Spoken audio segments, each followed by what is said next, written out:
Take yourself back to the arcades of the mid-90s. Mortal Kombat spews out with its gory fatalities. The Simpsons and the Turtles are dominating the licensed beat-em-up craze. Street Fighter 2 is still pulling in the most dedicated of the arcade regulars.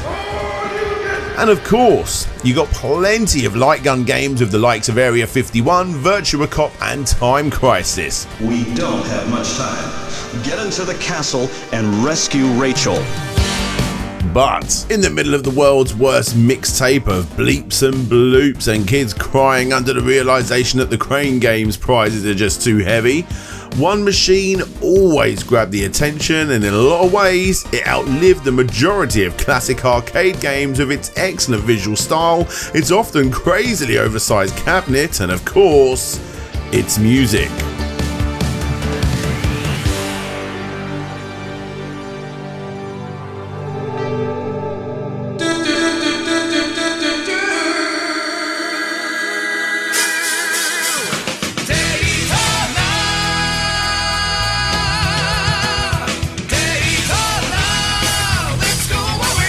When Daytona USA dropped into the arcades in 1994, it became an instant hit. Sega reported that it was one of the company's most successful arcade games ever released, and has since become the arcade's most iconic racing game. Sure, getting exact figures are a little hard to find, considering the game has been re-released so many times, but I think we can all agree that it's super iconic. A game that should be lagging in the slipstream compared to other games, yet no matter how impressive or technical the competition is, over 25 years later it still sucks you in and is truly unbeatable. But why is this? Well, to answer that, we're going to need to go back to the beginning and find out how it got made, who made it, what part of Sega tried to stop its creation, the huge rivalry it had at the time, the ups and downs of its many ports, its sequels and its spiritual successors. And most importantly, looking at the games themselves. This is the complete history of Daytona USA. Welcome to Slope's Game Room.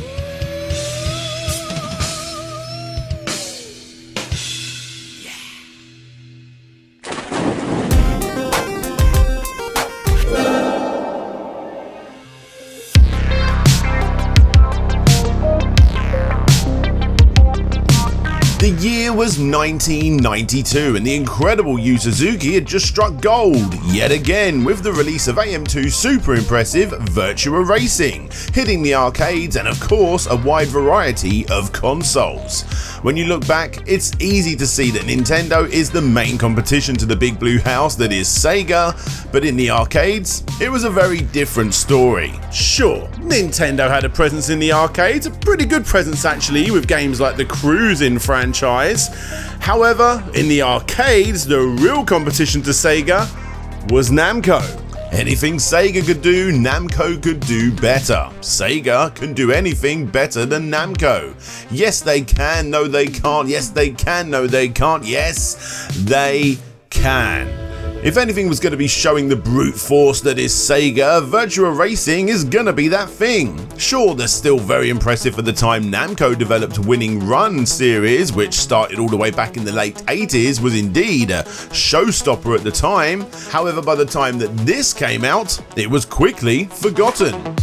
The arcade space was brutal, and Suzuki-san made an excellent choice here, putting the newcomer to the company, Toshihiro Nagoshi, on the job for this one, teaching him the all-important arcade side of the company as he went along. But as great as that was the Model 1 arcade board, new at the time of course, technically actually still being worked on whilst Virtua Racing was being worked on. But Virtua Racing, why stop there?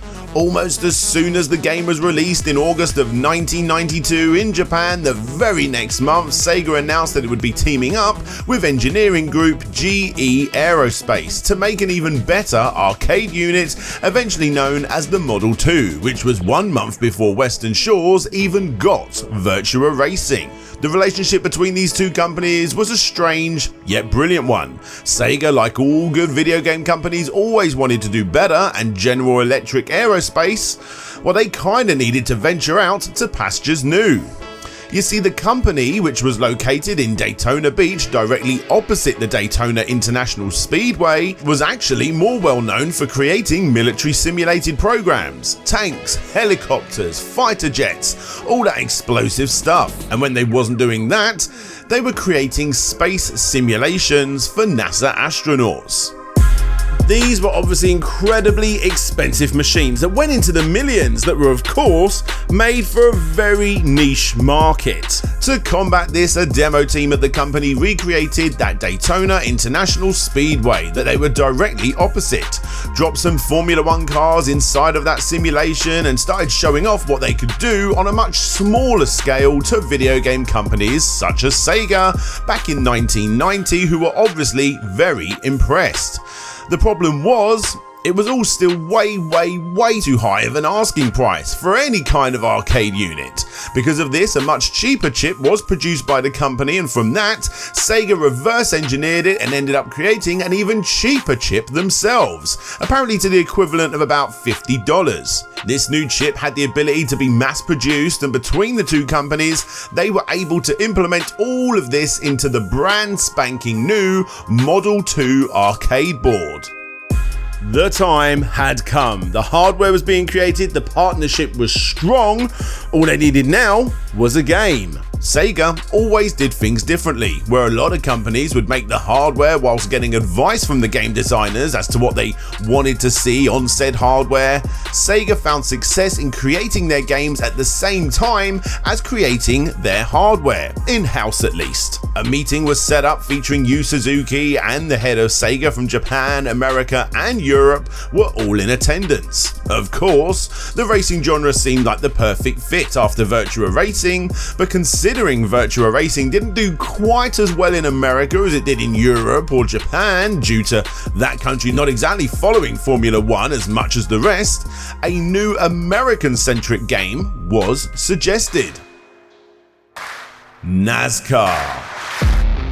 Boy oh boy, do Americans love NASCAR, and thankfully for Sega, you know what the Japanese like? They like American pastime, so in the eyes of most in the room, it seemed like the perfect choice. No arcade games of note had taken advantage of this hugely popular sport yet, and hello, that company that helped make the Model 2, didn't they just show off the Daytona circuit only 2 years prior?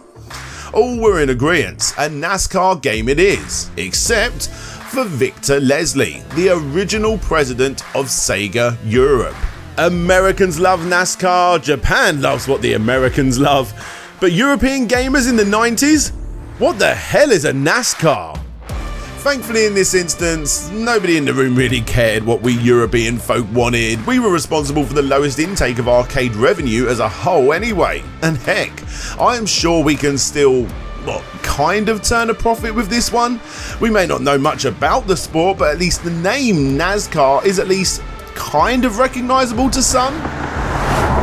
Well, sadly for us, Tom Petty, the head of Sega of America, who was no doubt extremely excited about this new game concept, came up with a new idea to make it even more obscure for the Europeans. Instead of getting a NASCAR license, why not get the Daytona license instead? Now, for people outside of the world of stock car racing like us Europeans, what Sega just did was actually quite ingenious. They didn't take the governing body of stock car racing, aka NASCAR, similar I suppose to the Football Association or the International Federation of American Football, but instead they took that particular sport's most popular event, the Daytona 500, similar I suppose to the FIFA World Cup or the Super Bowl.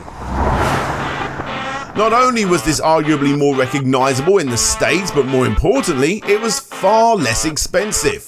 No names, no actual car makes, no sponsors. It was cheap, cheap, cheap, and it was simple.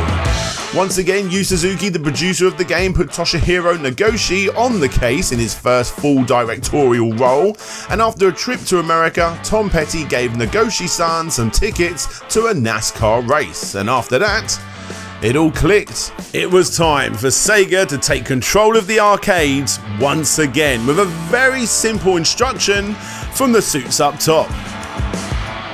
Make a racing game that's better than Ridge Racer. The rivalry between the two companies was in full swing once again, more so than ever before actually. With the release of Ridge Racer, Nagoshi-san became obsessed, buying every book that he could, watching every video that he could. NASCAR became his new go-to addiction. Of course, a lot of the team was still in the previous boat after working on Virtua Racing, continuing to be fascinated within the world of Formula 1, which, to be honest, was more popular in Japan anyway, but they too did what they could in order to get engrossed in everything NASCAR.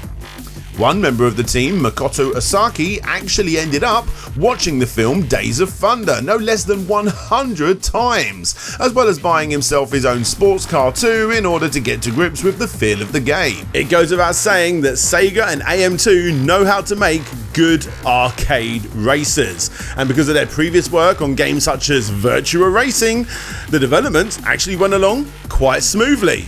The team visited the Daytona racetrack several times. They got to experience it at full speed. They took tours of the location, and Nagoshi-san himself even walked around the entire track on foot in order to get a feel for how steep those turns actually were. All of this research helped shape the game to make it what it would eventually become. The biggest issues were actually in the texture mapping department. The team had never done this type of thing before, and it actually turned out to be quite a hard thing to do. But of course, they got it done, and after it being shown at the Amusement Machine Show in Tokyo in August of 1993, it was obvious that it was going to be a hit. Roaring Star!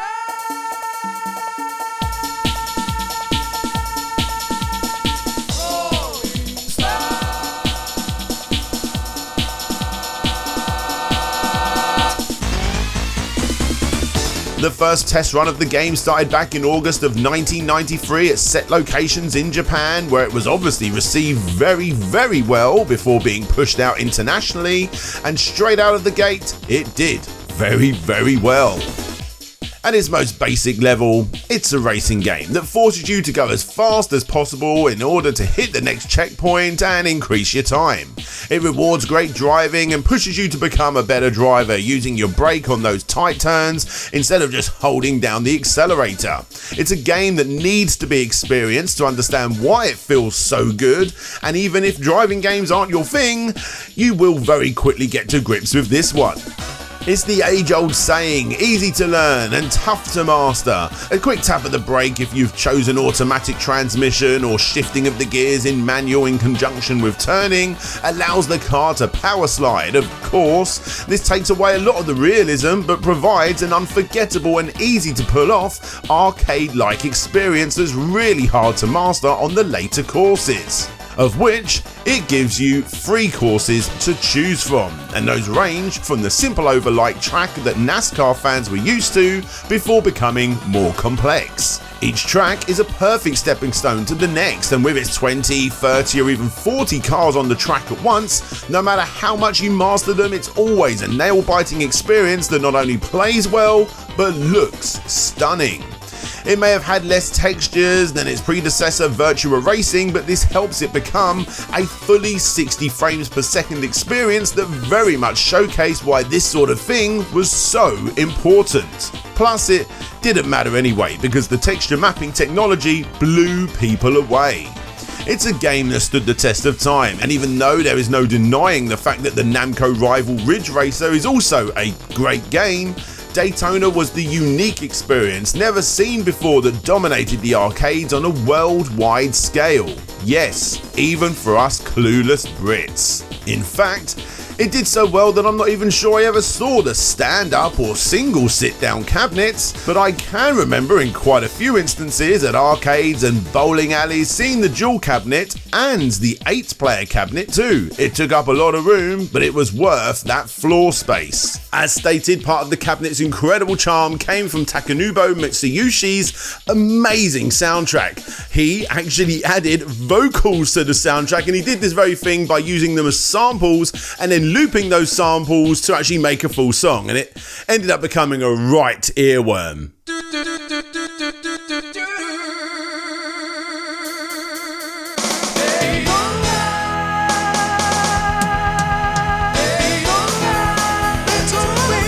One of the reasons those vocal elements were added was due to that constant desire to one-up the Ridge Racer game, and it did just that. In fact, the corny soundtrack was so memorable and well received that Mitsuyoshi-san ended up becoming Sega's go-to guy for several other vocal-led projects, including adding vocals to Virtua Fighter and of course Sonic Team's Burning Rangers. The fight between Sega and Namco continued on in the arcades with Daytona and Ridge Racer, and that fight continued on as they left the arcades as both games became launch titles to two competing systems.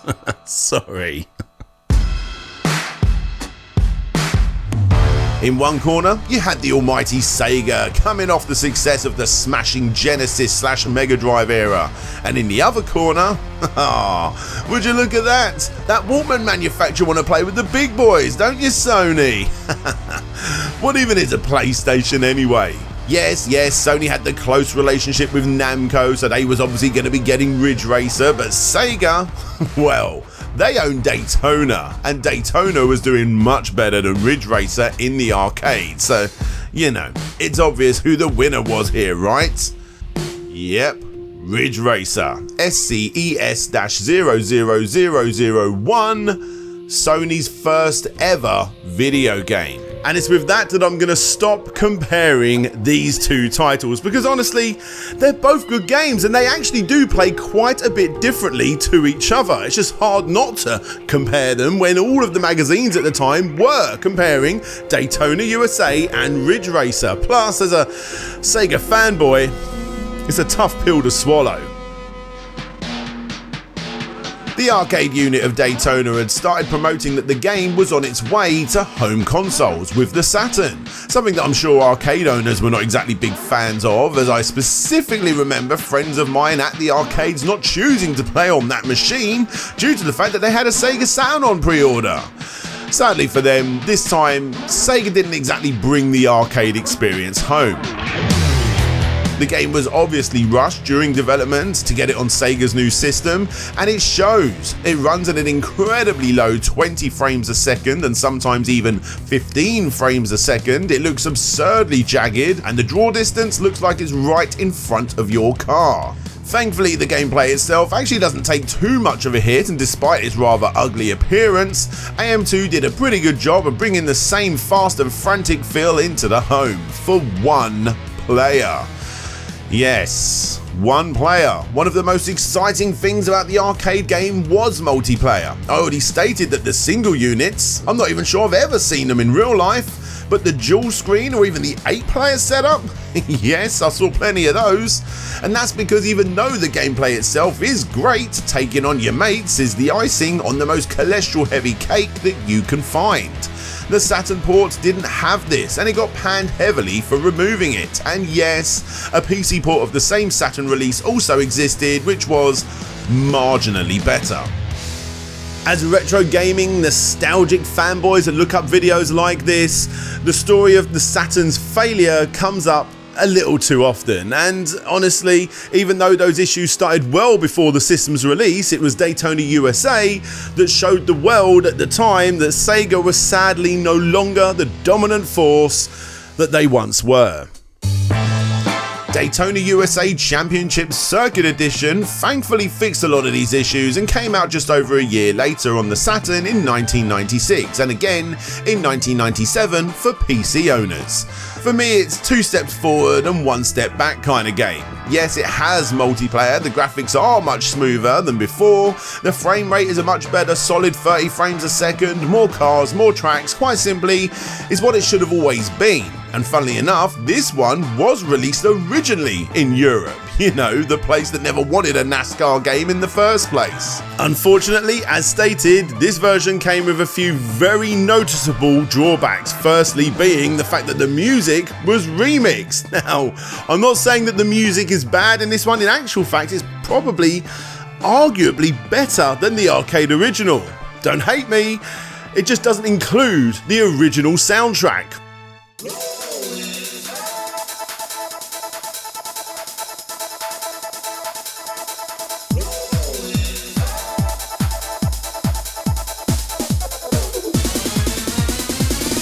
Instead, what we have is a remix album mostly done by legendary Sega composer Richard Jacks, apparently due to many European fans complaining that the original OST didn't quite fit the bill.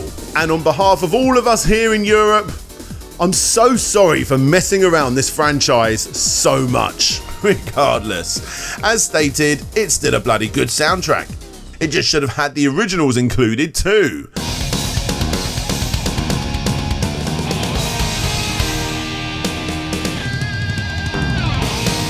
Anyway, besides that, the game itself does feel ever so slightly off. Again, it's not bad, it's quite easy to get to grips with actually, it's just with all of its jumps in visual quality, many will argue that the original Saturn release actually feels more like the arcade than this new polished one. And finally, my biggest issue with this is the fact that it was only released due to the hardcore outcry for a proper Daytona USA home port. That doesn't sound bad until you realise that the team that worked on porting it came off the back of Sega Rally Championship and was actually going to be porting Indy 500 next.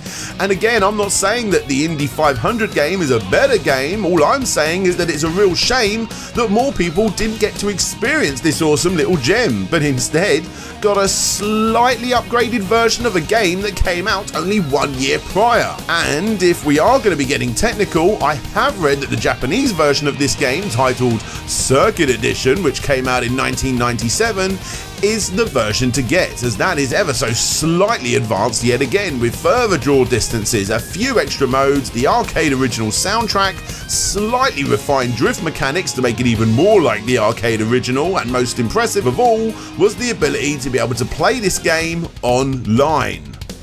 Yes, on a Sega Saturn. Right, that's the original arcade release completely done and the Sega Saturn ports done and dusted.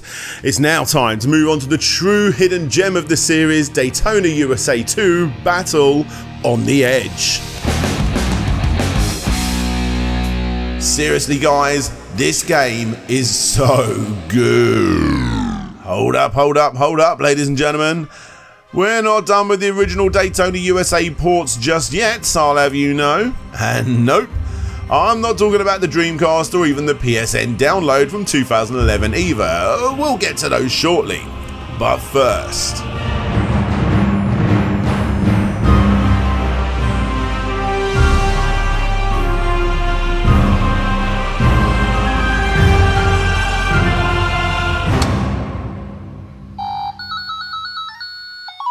Crazily enough, 2 of these LCD games actually exist, both extremely similar, but at the same time, both extremely basic. I mean, come on. They are Tiger games. One thing these little systems know how to do, okay, is racing games. And from what I hear, Daytona USA is one of those kind of games, and, well, it's as good as you would expect. Anyway, let's get back on track.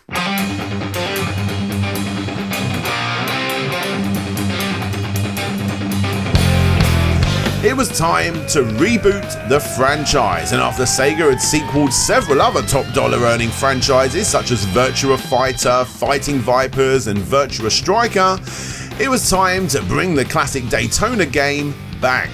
These were designed on the Sega Model 3 board, which is of course the new most powerful arcade board on the market that Sega made in conjunction with Mitsubishi and Real 3D. Surprisingly, this new arcade board didn't launch worldwide with a racing game. Yes, sure, you had the Boat Race GP, a speedboat game only released in Sega's Joyopolis arcade centres in Japan, which has sadly never been dumped online for fans to play, but a proper arcade game?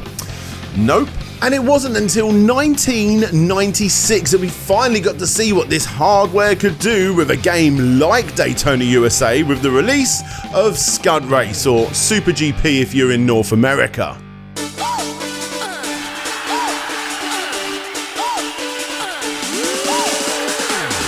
Now, I personally love this game, and it's worth shoehorning into this complete history because it's probably never going to get the chance to ever be brought up on this channel again. As you would expect, the roots of the game came from Daytona USA. However, Toshihiro Nagoshi, who was still the man in charge for this game, along with essentially the same team as before, wanted to make yet another game similar to their previous work, but to make it more accessible on a worldwide scale. Gone was the NASCAR related theming and looks of the cars, and in their place came real licensed sports cars, including a Porsche 911 used for easy mode, a Ferrari F40 GTE for normal driving, a Dodge Viper GTS R for high torque, and finally a McLaren F1 GTR for high speed. The tracks were of course completely made up in the fictional world of Versus City, and again, at least in my neck of the woods, this bad boy was a mainstay at the majority of big arcades at the seaside. It may not have had the charm of Daytona USA, but it had its DNA. The game is so incredibly similar, besides its more super polished look and colourful design, and for fans of Daytona USA, you owe it to yourself to check this one out. As just like the next game on our list, this one has never officially been released on home consoles, even though it was shown off behind closed doors, running on the upcoming Sega Dreamcast home system. In fact, it was reported that several small sections of the game were found on numerous development kits for the Dreamcast in order to showcase how you can make a game or what the system was capable of. It's a massive shame, as it's one of my all-time favourite arcade memories, along with those arcade machines that pumped out Captain Jack music, along with Daytona USA 2. Yes, Japan did also get Scud Race Plus, a slightly updated version of the original Scud Race that gave racers a new beginner's oval track inside a house and let you ride buses, tanks, a cat and a rocket car. It's all very odd. It's all very... Thankfully, Daytona USA 2 was the game that we all wanted, made up of about half of the original team plus a good chunk of people from the back of the Virtua Fighter 3 game. What this essentially did was make a game that felt like it should. You know, that buttery smooth Daytona USA drifting goodness, but also make super impressive for the time 3D models yet again, creating a game that would stand out against the crowd. Everything was built from scratch. It was the perfect continuation from the original and the more wacky side of Scud Race 2. The game was conceived after yet another visit to the Daytona Speedway by the team, where they took audio from the track itself using shotgun microphones in order to get that realism. But on the flip side, the Midway course is inspired by trips to Walt Disney World and Universal Studios. Sounds to me like they had an awesome holiday in Florida. Purists are obviously still going to argue that the original is the best, but for me, this game is the highlight of the series. Well, that would be the case if it wasn't for the Power Edition. Sega sure do like to make mini upgrades, don't they? And this one is officially Slope's favourite game in the series. Besides the first track's redesign not looking as good in my opinion, the new car helps give this game an even closer to the original feel and therefore makes it, in the words of my fit granny, practically perfect in every way. At one point, Daytona USA 2 was in development for the Dreamcast, as was Scud Race, although that one, as stated, could have just been for tech demo purposes, and also, that particular game was officially sponsored by the BPR Global GT Series, which ended only 1 year later. And as for Daytona USA 2, Well, Sega lost the rights to that license only a couple of years after the release of that arcade game. Thankfully, Dreamcast owners were able to get their hands on yet another port of sorts of that original game called Daytona USA 2001, or just Daytona USA depending on where you live, which of course wasn't completely done by Sega due to the licensing, but instead was a joint collaboration between Sega, Hasbro, Infogrames, EA and Sierra depending on where you lived. This was a sort of Game of the Year edition of the original game.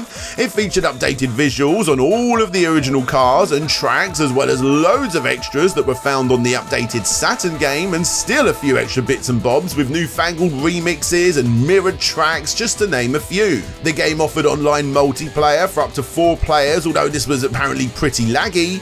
And best of all, with the power of the Dreamcast, this one is arguably even better looking than the original arcade game. The only problem was that the controls felt very off if you played with the earlier released Japanese version. Thankfully, all Westerners got options to tweak the steering, but sadly we Europeans did lose the online multiplayer option. In this instance, Sega of America most definitely put out the best version that was until 2009.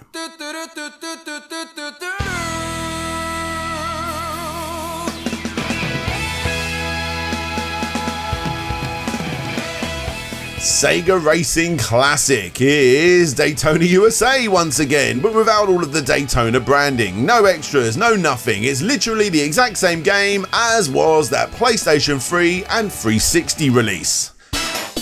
Yes, ladies and gentlemen, we are finally here at the ultimate version to play, the downloadable game that finally gave the original the respect it deserves. Yes, of course, with such a hardcore fan base behind it, emulation had already done wonders in this arena by this point, but when it comes down to officially released ports, there's no getting around the quality of this download. You got a few challenges added too, and online multiplayer, as well as the usual bump in graphics that you would expect from these consoles. There is very little more that I can say about all this in all honesty. The biggest problem is the fact that it doesn't have local multiplayer, which is of course completely baffling, but besides that, it's pretty perfect, especially if you have a steering wheel, as it will adjust its sensitivity depending on what you're going to be using. And there you have it, guys. You had some extreme highs and extreme lows, and that is everything related to the Daytona USA franchise. Okay, let's chat about Daytona USA 3. So here it is, Daytona Championship USA. How does this game differentiate itself from probably the most popular arcade game of all time, the original Daytona USA? Well, we've made this game as similar to the original game as possible, so it's got the heart and the soul of the original game. But the graphics are way better. The gameplay feel is also a lot better. Yep. So, and it's been all up to date for an audience that just loves this classic game. Sure. And what's the response been like on this? Honestly, what has the response been like? Phenomenal. Throughout the UK, we've got so many of this all over the US. Yep, that's me, chatting to Sega Amusements directly upon release of Daytona USA 3, eventually released as Daytona Championship USA. By the way, go and support games you loved. He was awesome enough to film this segment, and thanks to Numskull for bringing me along to this event where I was able to do this very interview. Daytona 3. You can see why they changed the name, right? Upon release, the game was getting some pretty mediocre reviews, not just because of the basic looking graphics for the time, this was 2007 by the way guys, but also because of the handling and the courses itself. The best way I can describe it is that Daytona 3 is essentially the arcades version of one of those Sega Ages PS2 games. Some are great, some are so-so, but they're all ports of the originals with very little extra added. A lot of the charm is missing here visually, and the majority of the game itself is simply just reskinned older games in a sexy new cabinet with rather confusing controls. Thankfully, Sega Amusements heard our cries and got to work on an update for the arcade cabinet to make it even more like the original. This was done as a download on their very own website, and it also included the entire game. No, seriously. Sega gave their own game away to the public, and hardcore Daytona fans were not happy with what they were playing. Daytona 3, or Championship USA, whatever you want to call it, was being played by devoted fans, and at first everyone saw this as the weakest standalone entry in the franchise, primarily because it was just such a bare bones upgrade.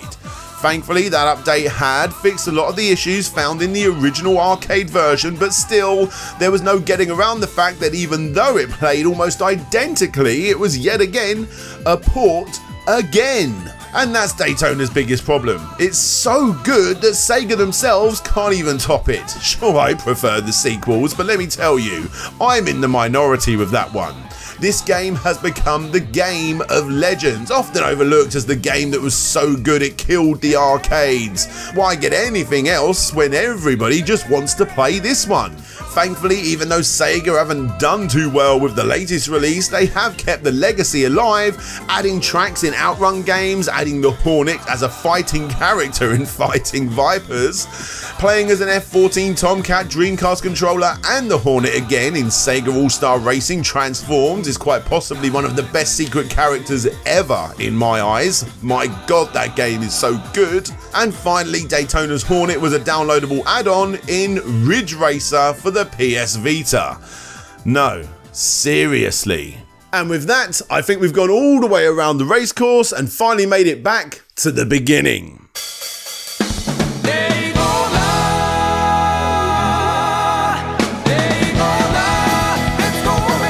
What more can be said about Daytona USA? It's one of the most legendary arcade games ever, period. Its intoxicating music, its graphics, and its gameplay still manages to pull in passers-by over 25 years after its original release, and that's why I've chosen to talk about it. Sure, that original is important, but for better or worse, so are its sequels. I think we can all agree that it has some rather damning lows, but you get some genuine hidden gems here that shoot it back up too. And thankfully, from what I've heard on the grapevine, they are all easily playable if you've got a decent enough PC and you know what you're doing. For me, it's one of the most important franchises in Sega's history, and of course, as a hardcore Sega fanboy, how could I not give it the complete history treatment? A game so good that it left everything else behind it in the dust, including Sega's own arcade racers, and depending on who you ask, the entire industry as a whole.